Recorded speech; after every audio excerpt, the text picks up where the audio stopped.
So thank you very much for that introduction, Lisa, to the project. I'm going to share with you a little bit more of the details. And we were just so excited to even learn that this possibility was available to do this project, because we were wondering, where have all the women gone? Right? And a lot of you were saying that too. Where are the workers? I post my jobs, nobody's applying for them. Where has everybody gone? And we knew some things at the national level, but we were all kind of just fuzzy working our way through. We really wanted to get a better understanding. So, and of course we want to share it specifically with the employers, right? Because you're the ones who are in the position to make things better. So we assembled a small team, which Lisa referenced some of them. Bill Lafayette was our research advisor. We had 2 focus group facilitators, Leslie Bowen, who's in the back there, and Eric Pryor. We also had LaShondra Baker, who was our cultural competency advisor back there by Leslie. And then we had an amazing team with Intelligent Office. They're our virtual world. There's one of them I've never met in person yet. And they were amazing. They're so good. Rachel and Jean, who shall remain anonymous, and you may not have them. No, I'm kidding. That's not my place. Okay, but anyway, so in March of this year, we sat in 18 different rooms. Some were Zoom, some were in person. We had Goodwill. Marty, you're over there, right? And some others, Hasiba, also you had us out at your site. And we listened to the stories of 66 different women. And we asked them, and we did recruit for a diversity of people, by the way. And if you want to look at the details, we have a little project summary on the table up front. But we recruited for diversity of age, diversity of race and ethnicity, diversity of relationship status. Are they married? Are they single? Educational level, income level, and parenting status. These are things that we were looking for. It was a convenient sample, though, for the statisticians in the room, if that means anything to you. But we asked them in every single room the same questions, exactly the same. It was, what happened? And that's why we asked you this here. What happened? Why did you leave? Where have you gone? What have you been doing? And will you ever come back? What's it going to take to get you back? And the first thing immediately that we learned from the very first session, and then we saw it all the way through, we experienced it, is we learned that these women had been carrying a heavy, heavy, heavy weight on them. And you could know because there was this sigh of relief at the end of every single session. And there was also immense gratitude at the end of every single session. Thank you for letting me share my story. And thank you that you're doing this and that people actually do care and do want to know what I need. And so we thank you for coming tonight to hear their stories, to hear what they need, and then also what we can do to help you to navigate these things.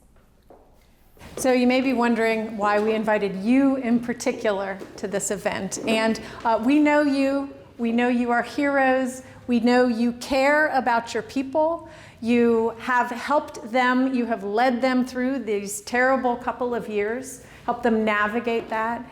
You have, in your organizations, you are leaders and you can influence change. And we want you to be the first to get this information because we think once you hear this, you're going to know what it is that you need to do. And we're starting to come out of this fog. You know, we're not done, it's not over yet, but things are becoming a little clearer. And Bill talked about some of the pre-pandemic trends that we were experiencing, and the pandemic has made them real. They have become apparent. And the retirements of baby boomers, for instance, is putting downward pressure on the availability of workforce. And workforce continues to be a challenging and confusing issue for us. There are some trends that happened during the pandemic. New business starts, for example. There were a record number of new business starts. And when people are working for themselves, they're not available to work for you. And the unemployment rate in June was 3.6%. That's about pre-pandemic levels, and there's nothing pre-pandemic about this environment that we're in right now. And that's because we're not, and it's never going to go back to the way it was. And what we learned from the women that we talked to is they're not going to work the way they worked before. Talk about confusing and unsettling. What does that mean? Laura and I looked at this information, and with the help of the project team, we have uncovered, or we have identified, 3 insights: purpose, trust, and humanity. And we're going to share those 3 insights with you today over the next, 35 minutes, 30 minutes, and help you understand what they are, why they're important, and what you need to do to go forward. But how did we get here? How did we get to this point where people are saying, you know what, if that doesn't work for me, if work gets in the way, I'm not going to do it that way anymore? To set the stage, I want to share with you a few pandemic stories of the women that we spoke to. They're representative of what we heard. So Cartier is a single mother. She's in her 20s, and she was studying to become a nurse. And it was about the 2nd week of March when the first coronavirus case was confirmed in Ohio. And you'll recall that was about the time when colleges and universities started moving their courses online. And that happened for Cartier. She was taking her nursing classes online. Cartier also worked part-time at the daycare center where her 1-year-old son was enrolled. And on March 26th, when Governor DeWine ordered the closure of daycare centers across the state, Cartier not only lost the daycare for her son, but her job. She and her son lived with her mother to help care for her grandmother who was ill. And Cartier says she knew right away that distance learning wasn't good for her because she's a people person. When she's in class, she's in the front row and she's right in front of her teachers. And this wasn't working for her. This Zoom thing wasn't working for her. And the distractions with her baby and her mom and her grandmother, her grades started slipping, and she says they kicked her out. Marguerite is in her 50s. She's divorced, and she has a teenager living with her at home. And Marguerite had a job that she really enjoyed. She was able to leverage her degree in human services, and she worked for a nonprofit organization in a customer-facing role.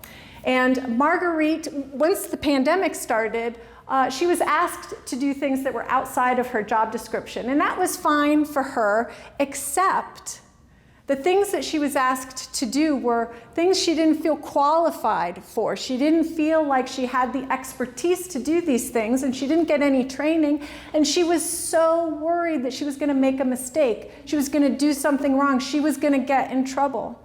And at the same time, her family members started to get sick, and her employer would not grant her FLMA.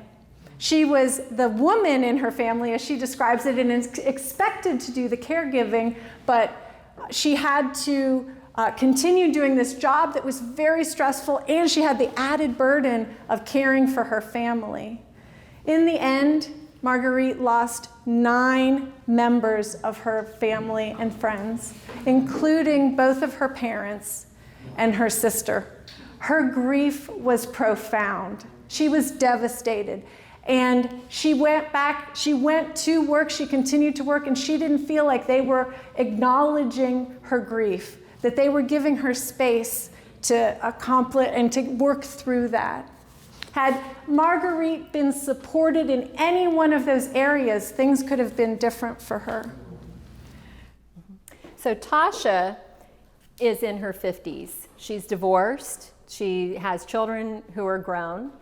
And before the pandemic hit, she was thriving. She was in her dream job, the job she had always wanted. She was helping women working in a human services organization, and she just loved it. She felt very fulfilled. And just before the pandemic, she was so confident that she downsized her apartment so that she could save money to buy a home. She lived alone. She also bought a car so that she could go out and see her clients at their home.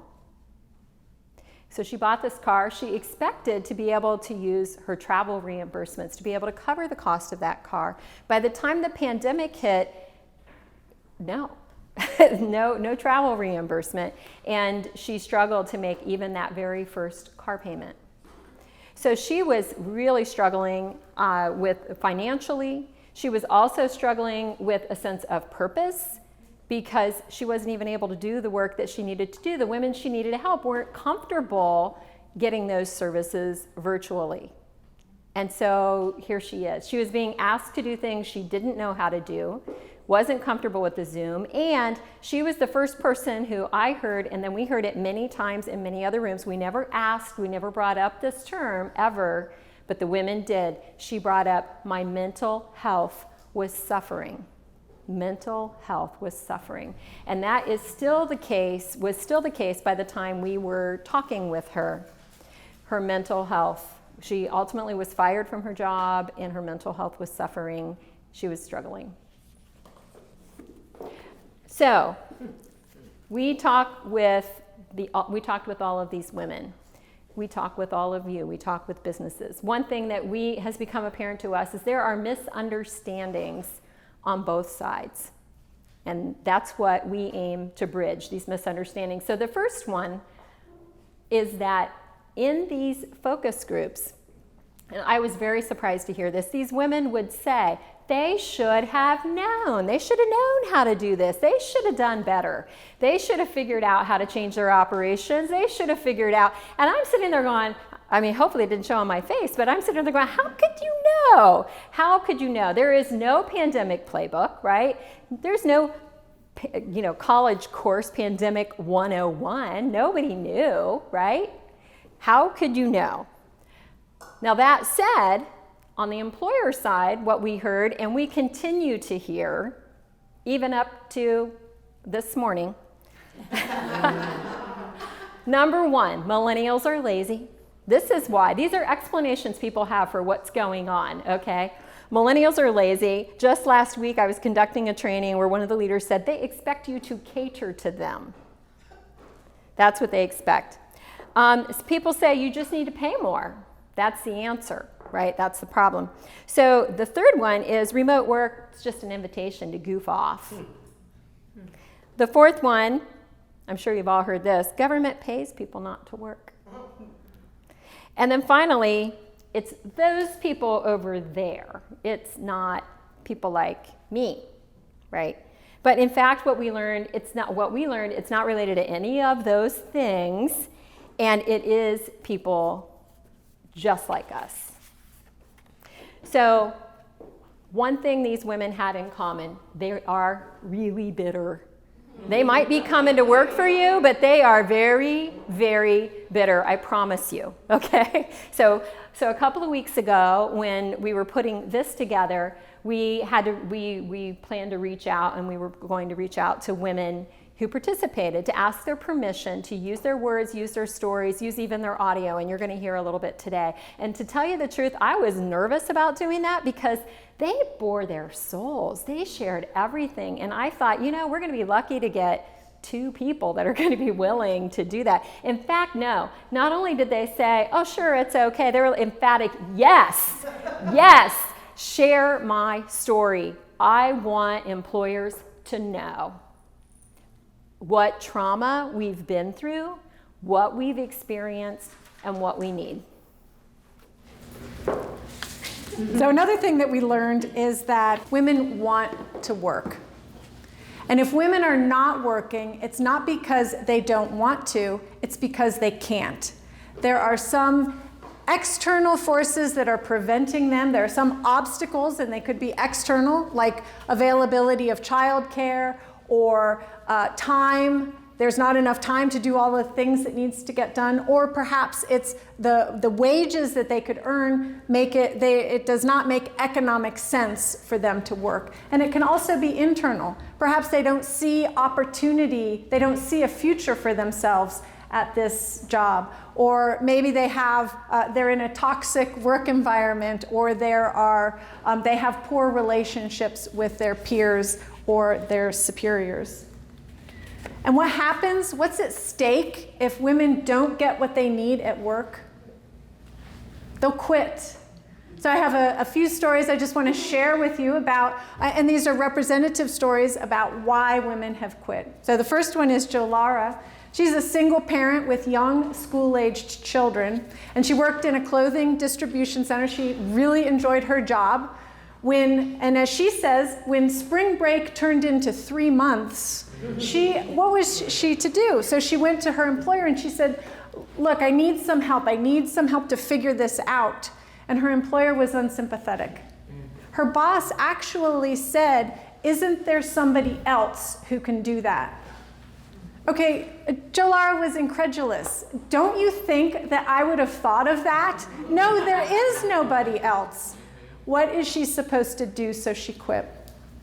Angela, like many of us, overnight she's all of a sudden in this work from home environment. And like many of us, we were just thrown into this. We weren't trained or didn't really know what this is. But it continued to be that there was very poor communication, no collaboration, no problem solving. It didn't matter how hard or how long Angela worked, from early in the morning till late at night. She couldn't get anything done. She was so stressed. She put in a month's notice, hoping that things would get better. They didn't, so she quit. Andrea is in her 50s. She is a therapist, and she's married, and she had very real fear of bringing COVID into her home. Her husband has diabetes. Her mother, who lives with her, has dementia and other health issues. One of her sons has a rare bone disease. COVID was no joke, and her employer her employer required that she come back into the office. Andrea said, I don't understand. She's a therapist. I'm meeting my clients online. Why do I need to come into the office and risk this? Andrea said, I thought I would have a heart attack or a stroke, so I took myself out of the workforce. So this epiphany that Laura and I had listening to these conversations, we understand it is well-being.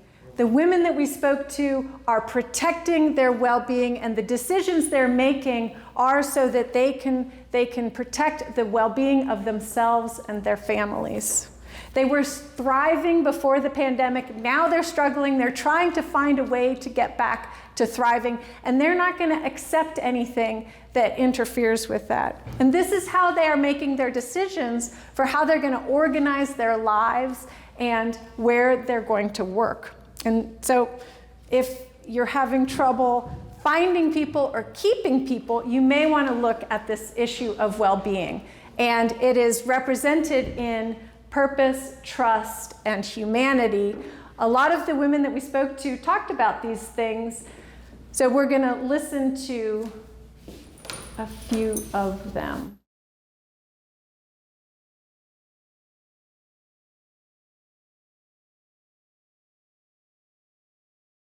I've lived long enough that I've learned I like to be in positions where I can make a difference and help and give back. I think what would make me stay is better pay. Not even making 15 bothers me, especially for the age I am. I need a stable job that I'm making enough money just to cover my expenses and taking care of myself. I would love to be in my son and daughter's lives as much as I can and do what I can for them and not have to focus on working all day, every day to sustain our lives. I've never had a job that's given me sick days or pay time off or vacations or anything. I guess I'm not worthy of a job like that, which is so messed up, because if I don't work one day, I'm short like $70.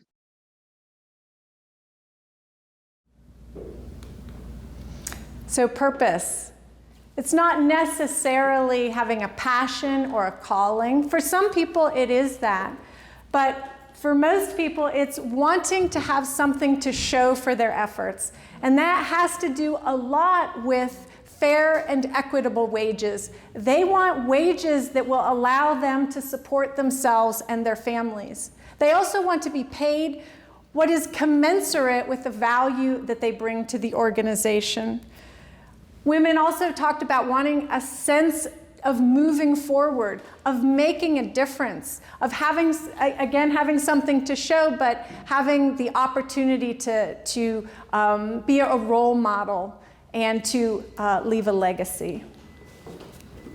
So another thing that they talked about was trust. And here's some of the things that they said.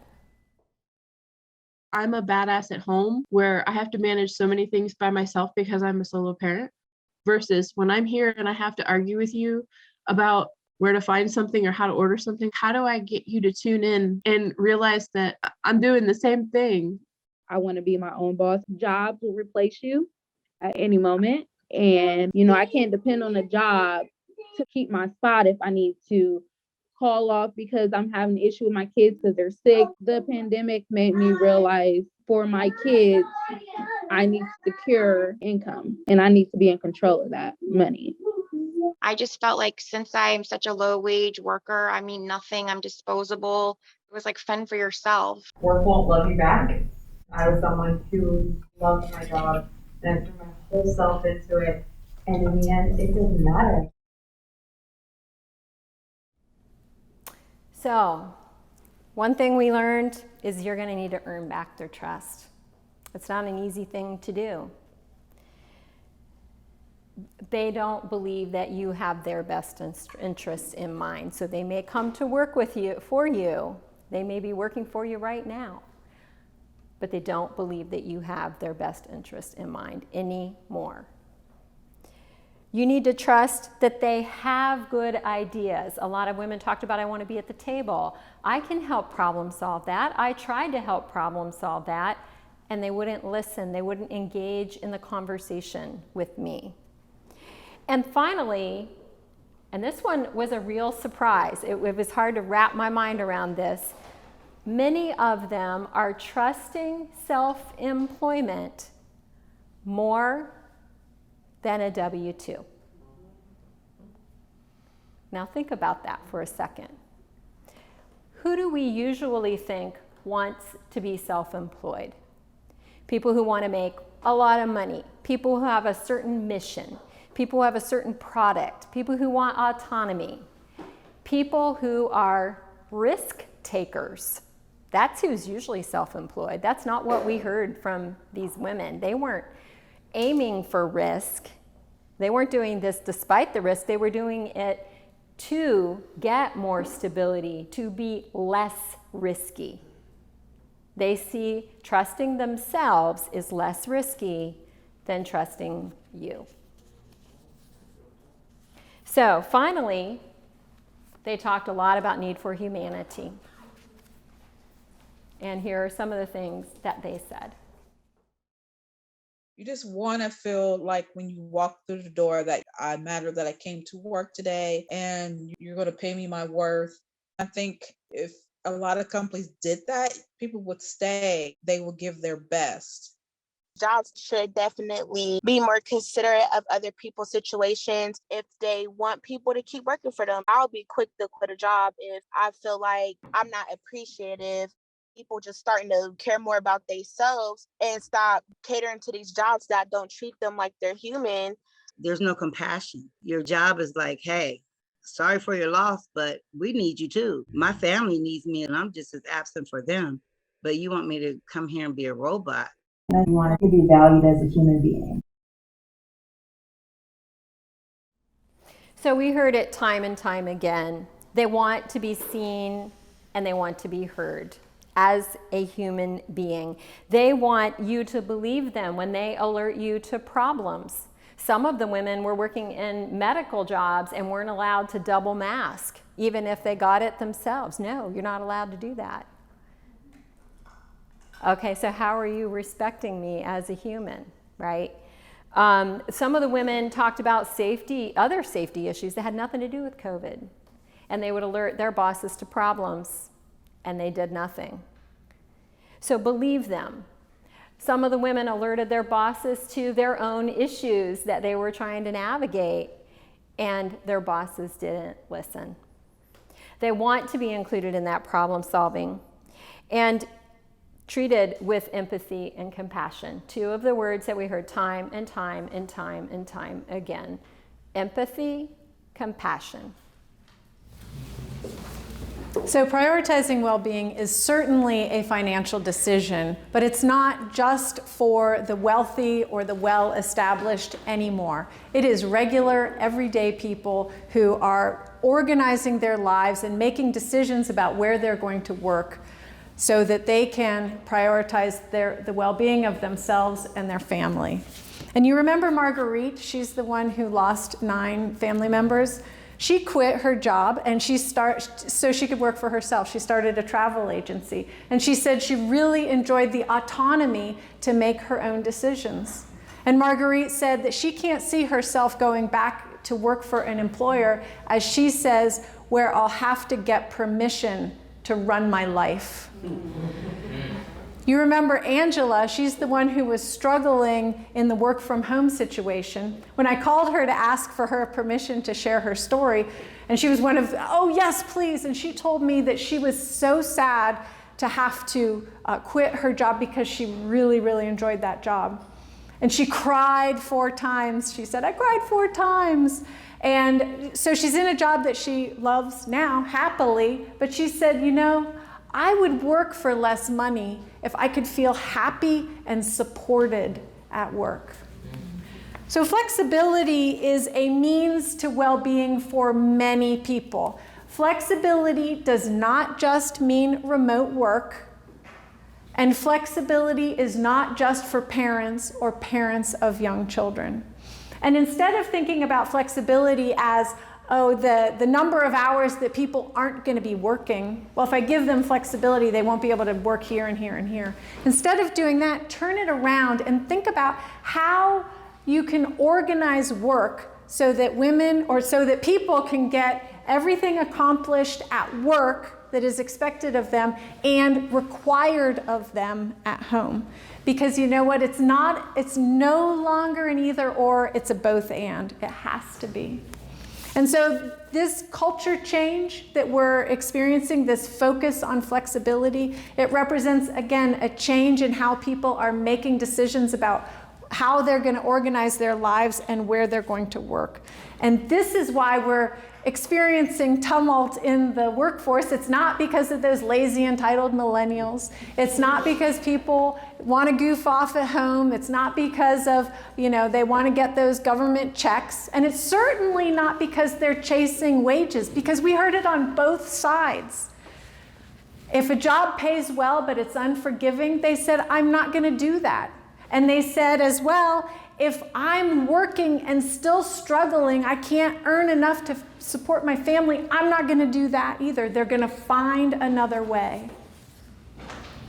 So if you're having trouble finding or keeping people, I don't know. So for the women we spoke to, being okay with struggling is no longer acceptable. It's no longer worth it to exchange a job for well-being. And a lack of any one of the things we talked about, purpose, trust, and humanity, that's going to jeopardize their well-being. And you may be inclined to think this sounds expensive or it sounds difficult or whatever. What is the alternative? You're not going to have enough people to work for you, or maybe any people at all. You need to consider not just can you be a better boss than the company down the street, it's can I be a better boss than she can be for herself. So, okay, I want to wrap up. Laura's got some stuff to say, but I want to share Margaret's story, not Marguerite, Margaret's story, and it's a case study on how purpose, trust, and humanity show up at work. And when we talked to her, Margaret was 2 weeks into a job. And she was the most soft-spoken person that we talked to, but she was clear about what she wanted from her employer. And she had had a number of jobs before this. She keeps cycling through, and she says she's looking for culture fit. And Margaret said she was clear. She wants her employer to be explicit about expectations and outcomes. How is she supposed to do her job? What's expected of her? And is she going to be supported in that? Margaret wants to be successful at work. She also wants training and mentoring. She wants to know there is opportunity for her at work. Sounds an awful lot like purpose, like wanting something to show for your efforts. And trust, you remember trust means no one is looking out for me. Well, Margaret said, this is a full-time work from home remote job. And she said, I want my employer to give me everything that I need so I can do this job. She said, I don't want to be left to fend for myself. I don't want to have to figure it out. I don't want to have to cobble it over. I don't want to have to go and buy a bunch of stuff. She wants to know her employer is looking out for her and has her back. And finally, she wants a good relationship with her boss. She said open communication. I want open communication. And it sounds an awful lot like humanity. She wants her employer to take the time and effort to make her feel like she matters. And it doesn't cost a lot to be decent to the people who work for you. So, we've told you about what your employees said that they need. What we'd like to share with you is how. How are you going to do that? They sound like kind of simple things, don't they? Purpose, trust, humanity. But in the day-to-day, they can get overshadowed, right? We have a lot of things coming at us, a lot of decisions to make, a lot of things to make happen. Those things can go by the wayside. So we have to be intentional. We have to make an intentional effort in these things. So here are the ways. So the first is look at your policies and your procedures and see what impacts those are having on allowing people to feel a sense of purpose, trust, and humanity. Also, do they know how to lead with empathy and how to include employees in decision making?